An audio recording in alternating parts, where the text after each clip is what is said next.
ज्ञान सागर में आपका हार्दिक स्वागत है। आज की चर्चा का विषय है नवरात्र का महत्व। नवरात्र, इसका अर्थ है नव। नव का अर्थ है नौ, रात्रि को इंगित करता है तथा त्रि मनुष्य के तीन कोश शरीर, मन और आत्मा की ओर इंगित करता है। इसका दूसरा अर्थ है 9 रातें। नवरात्रि हिंदू संप्रदाय का परम पवित्र तथा मुख्य पर्व है। इसमें माँ दुर्गा के 9 स्वरूपों की आराधना का विधान है। इसको शक्ति की उपासना कहा गया है। वैदिक काल से ही माँ दुर्गा की उपासना को महत्वपूर्ण माना गया है। भगवान राम ने रावण पर विजय प्राप्ति के लिए चंडी देवी के रूप में माँ दुर्गा की उपासना की थी तथा महाभारत युद्ध के पहले श्री कृष्ण के कहने पर अर्जुन ने विजय प्राप्ति के लिए देवी दुर्गा की उपासना की थी। नवरात्रि के उपवास का बहुत महत्व है। वैदिक ऋषियों को यह ज्ञान था कि 2 ऋतुओं के संधि काल के समय मनुष्य शरीर की पाचन शक्ति क्षीण हो जाती है तथा मनुष्य की प्राणदायिनी शक्ति शिथिल हो जाती है। प्रतिपदा से नवमी तक नवरात्र काल में 9 दिनों तक व्रत, उपवास तथा आहार की शुद्धि से प्राणदायिनी शक्ति का संपूर्ण शरीर तंत्र में समुचित संचार व जागरण होता है। नवरात्रि पर्व वस्तुतः त्याग, धैर्य और इंद्रियों के संयम द्वारा आत्मशुद्धि का आध्यात्मिक अवसर है तथा व्रत उपवास के द्वारा पाचन तंत्र को सुदृढ़ करने का उपाय है। 9 दिनों तक अल्प मात्रा में सात्विक आहार लेने से मनुष्य की जीवन शक्ति नव ऊर्जा से परिपूर्ण हो जाती है। नवरात्रि का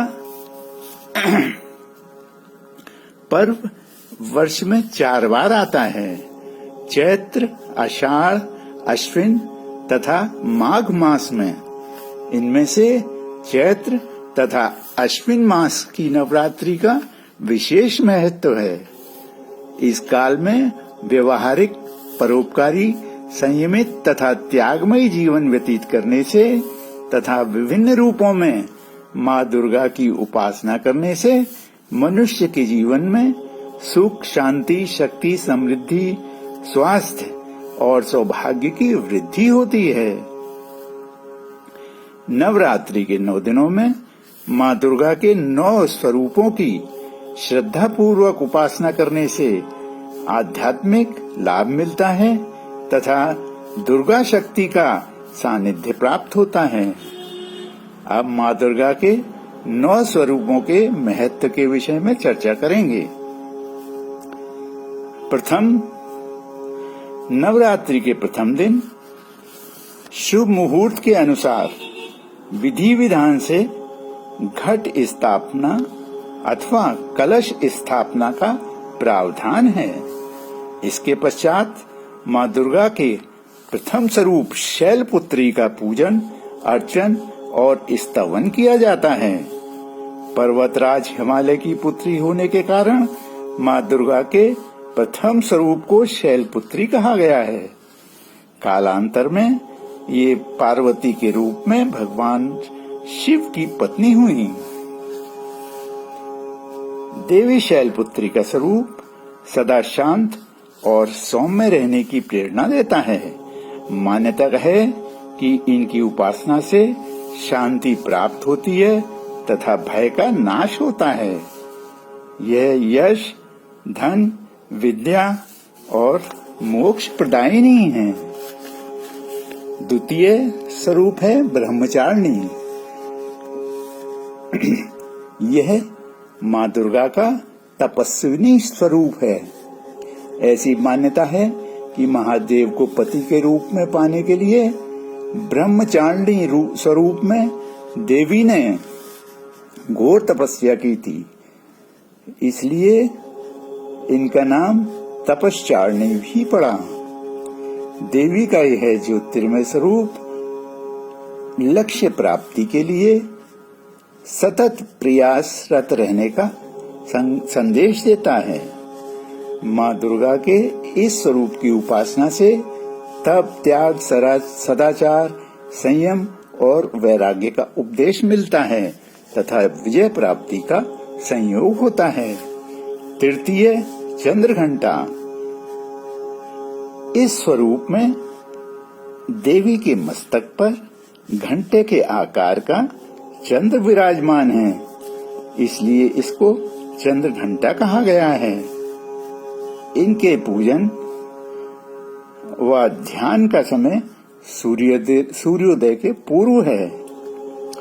यह हर स्थिति में धैर्य बनाए रखने का संदेश देती हैं। इनके पूजन से मनुष्य को शौर्य प्राप्त होता है तथा मनुष्य भय, संकट व सांसारिक कष्टों से मुक्ति पाकर आनंद का अनुभव करता है। चतुर्थ, कूष्मांडा। ऐसी मान्यता है कि कूष्मांडा के स्वरूप में देवी ने ब्रह्मांड की रचना की थी, इसलिए इन्हें आदि शक्ति भी कहा जाता है। देवी का यह रूप सकारात्मकता बनाए रखने का संदेश देता है। इनकी पूजा अर्चना से समस्त संतापों से मुक्ति मिल जाती है।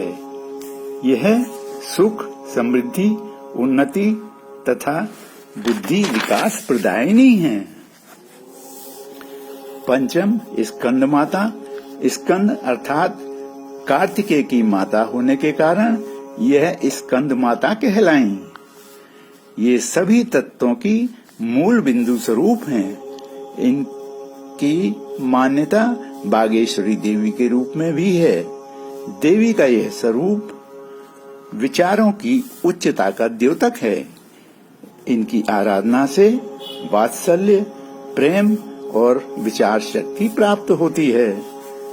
षष्ठम, कात्यायनी। महर्षि कात्यायन के यहाँ पुत्री रूप में जन्म ले के कारण इनका नाम कात्यायनी हुआ। इनका वर्ण स्वर्ण की तरह चमकीला है। देवी का यह दिव्य स्वरूप लक्ष्य की ओर प्राप्ति के लिए मन को एकाग्रचित रखने का संदेश देता है। इनकी उपासना से मनुष्य की आकर्षण शक्ति में वृद्धि होती है तथा चारों पुरुषार्थ धर्म, अर्थ, काम और मोक्ष की प्राप्ति होती है। सप्तम, कालरात्रि। इस स्वरूप में देवी संहार का प्रतीक है।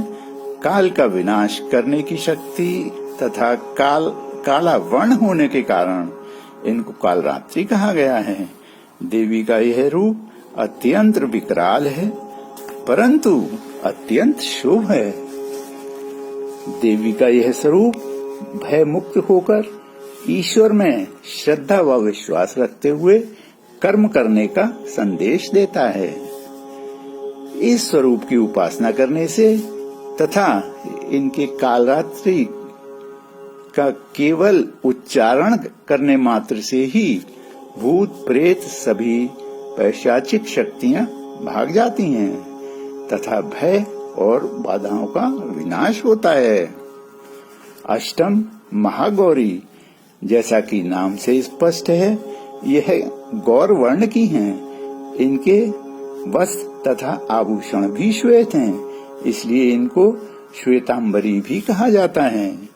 यह शांत रहने का संदेश देती हैं तथा जीवन में प्रगति की प्रेरणा देती हैं। नवम, सिद्धिदात्री। ये अष्ट सिद्धियों अणिमा, महिमा, गरिमा, लगिमा, प्राप्ति, प्राकाम्य, ईशित तथा वशिष्ठ को प्रदान करने वाली हैं। इनकी उपासना से मनुष्य की सभी मनोकामनाएं पूर्ण हो जाती हैं। ऐसी मान्यता है कि महादेव ने इन्हीं की तपस्या करके 8 सिद्धियां प्राप्त की थी और इन्हीं की कृपा से महादेव का आधा शरीर देवी का हो गया और वे अर्धनारीश्वर कहलाए। देवी का यह स्वरूप संदेश देता है कि श्रेष्ठ कर्मों से कोई भी काम असंभव नहीं है। अब मैं अपनी वाणी को विराम देता हूँ। माँ दुर्गा सबका कल्याण करे। धन्यवाद।